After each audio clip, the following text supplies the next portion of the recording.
अब हम चर्चा एक ऐसे व्यक्ति से करने जा रहे हैं, जब चर्चा शुरुआत हुई तो उनके व्यक्तित्व को लेकर हुई, लेकिन अब उनके विचारों को लेकर ही चर्चा शुरू हो जाती है। पंडित धीरेन्द्र कृष्ण शास्त्री, जिन्हें आप बागेश्वर बाबा के नाम से जानते होंगे, बहुत स्वागत है। जय हो बहन की, श्री सीताराम, बहुत बहुत धन्यवाद। बागेश्वर धाम की जय। ये समझाइए कि आजकल जो आपकी एक एक बात है, मतलब मैं संगम की वो तस्वीरें देख रही थी जहां पर आप डुबकी लगाने के लिए गए थे, गंगा जी को प्रणाम आपने किया, संतों को प्रणाम किया, लेकिन वहां पर जनता पूरी ऐसा लग रहा था जुटी हुई थी पंडित धीरेन्द्र शास्त्री की बातों को सुनने के लिए, और आपने भी सीधे हिंदू राष्ट्र से ही बात वहां पर शुरू कर दी। हमारे जीवन का प्रारंभ से ही हमेशा सनातन और हिंदू राष्ट्र की ओर अग्रसर भाव रहा, और भारत हिंदू राष्ट्र है, भारत हिंदू राष्ट्र था, भारत हिंदू राष्ट्र रहेगा। बस केवल घोषणा की आवश्यकता है। इसके बीच की जो छोटी सी लाइन बची है, उस लाइन को पार करने की आवश्यकता है। बस उसके लिए हमने ये आवाज बुलंद की, सबको प्रणाम किया। माँ गंगा मैया संगम, संगम आस्था का संगम था, विचारों का संगम था, एक सामाजिक समरसता का संगम था, एकता का संगम था। तो हमारी विचारधारा का भी संगम होना चाहिए था। इसलिए हमने गंगा के संगम, त्रिवेणी संगम में हमने डुबकी लगाकर अपने विचारों के संगम में मिला करके और समूचे भारतवर्ष को एक करने के संगम का संकल्प लिया। बड़ा वक्तव्य आप दे रहे हैं कि हिंदू राष्ट्र था, है और रहेगा। कैसे है? क्योंकि आपकी उस एक पंक्ति को सुनकर बहुत बवाल मच गया है। अगर ये किसी को बवाल मच रहा है तो ये हमें लगता है कि उनकी खुद की निजी कमी है और उनको कोई ना कोई बीमारी है, उनको चेकअप कराना चाहिए, बहुत अच्छे डॉक्टर से दिखवाना चाहिए। हमारा कोई बवाल का विषय नहीं है। भारत हिंदू राष्ट्र, हिंदू का मतलब है हिंसा को दमन करके रहने वाला व्यक्ति हिंदू, और हम सनातनी व्यक्ति, हम सनातनी लोग, भारत के लोग हिंसा पर भरोसा नहीं करते, अहिंसा पर भरोसा करते हैं। तो हिंसा को दमन करके जीने वाले लोग हिंदू राष्ट्र के वासी हैं, और ऐसा भारत में संकल्पना, ऐसी संरचना की जाती है, ऐसा ध्येय रखा जाता है भारत में। तो हिंदू राष्ट्र था, है, रहेगा। जो अहिंसा के पुजारी नहीं है, हिंसा के पुजारी हैं, उनको हमारी इस बात से आग लगी होगी, और उनको लगी है तो उन्हें मेंटली चेकअप कराना चाहिए, हमें कोई दिक्कत। मतलब इसका हिंदू मुस्लिम से कोई लेना देना नहीं है, आप कह रहे हैं? कोई लेना देना, कोई किसी पंथ से हमारी बुराई नहीं, हमने कभी किसी पंथ की बुराई की नहीं। हमारी प्रत्येक संप्रदाय, प्रत्येक पंथ के प्रति सद्भावना और एकदम हमारी सब धर्मों के प्रति एकदम नतमस्तकता है, लेकिन सनातन के प्रति कट्टरता है। लेकिन देखिए ना, उसके बाद बहुत सारे ऐसे ऐसे रिएक्शन आए। अब किसी ने ये कहा कि जो सवर्ण है हिंदुओं में वो बाहर से आए हैं, जो बाकी वर्ग है वो सब भारत के ही रहने वाले।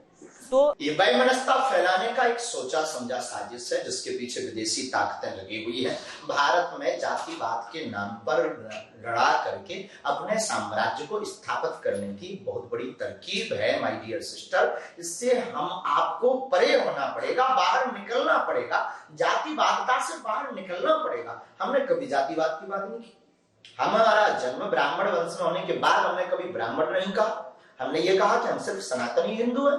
सरनेम लिखने के लिए सबका लिखा जाता है, तो हमारा भी लिखा जाता है। शास्त्री जी, यही तो दिक्कत होती है ना कि कई लोग सनातनी का जो व्याख्या है वो कुछ इस तरीके से कर देते हैं कि लगता है कि चुनिंदा जातियों में बांटने की कोशिश की जा रही है। सनातनी की व्याख्या व्यापक है, जो कुछ लोग कर रहे हैं उनका निज मत है। वेद जो कह रहा, शास्त्र जो कह रहे हैं, गोस्वामी तुलसीदास जी की जो रामचरितमानस कह रही है उसकी व्याख्या तो पढ़ी है।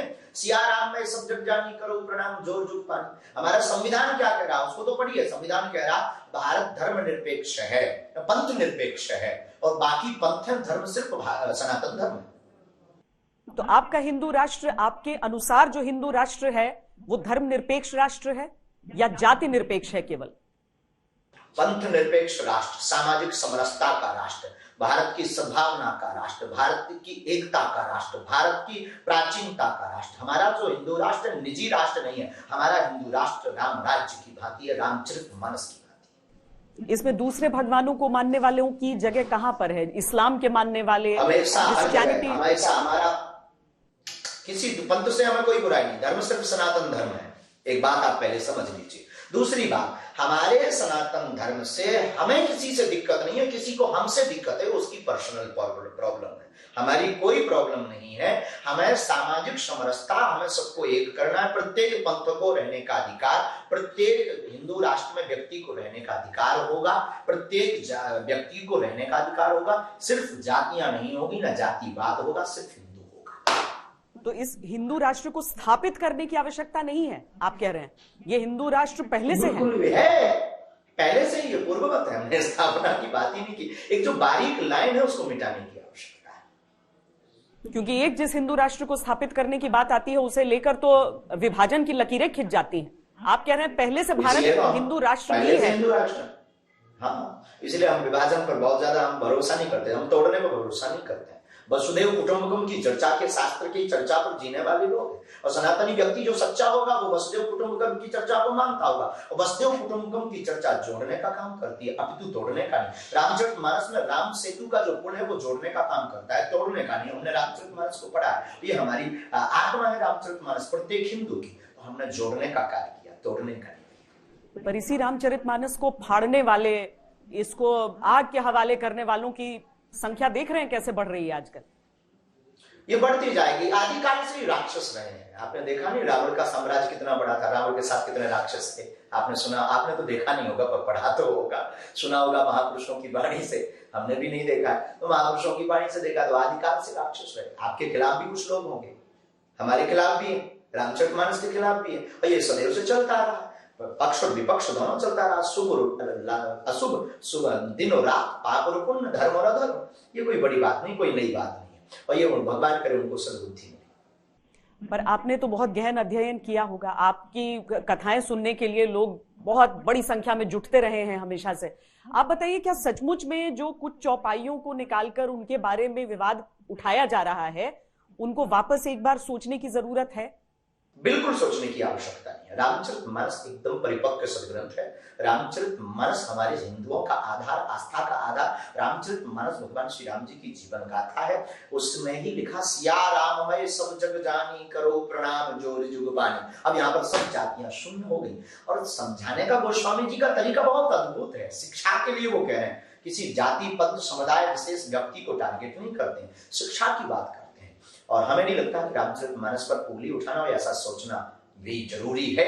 इसकी वजह रामचरितमानस के राम सेतु की संकल्पना को लेकर के जोड़ने की आवश्यकता है प्रत्येक वर्ग समाज को। तो यानी कि एक शब्द का जो अलग अलग अर्थ हो जाता है, उस वजह से ये असमंजस की वजह से अर्थ था। जैसे एक शब्द हम कहते हैं शुगर, तो शुगर रोग भी होता है, और शुगर माने शक्कर भी होती है। जैसे कहते हैं सुर, तो सुर माने देवता भी होते हैं, सुर माने राग गायन का भी सुर होता है। असुर माने राक्षस भी होता है, और असुर माने ना गाने वाला भी असुर होता है, जो ठीक ठाक नहीं गाता है। तो शब्दानाम अनेका अर्था, इन मूढ़ मतों को, जिन्होंने गोस्वामी जी के ऊपर उंगली उठाई, इन मूढ़ मतों को क्लास की आवश्यकता है। पर कुछ संत भी नाराज हो रहे हैं आपको? उनका आशीर्वाद, साधु का तो गाली में भी आशीर्वाद, गुरु की तो लात और बात दोनों काम करती है। संत हमारे इष्ट और उपासक है, और अगर वो गाली भी बक रहे हैं तो हमारे लिए आशीर्वाद है, और हमें बूस्ट का काम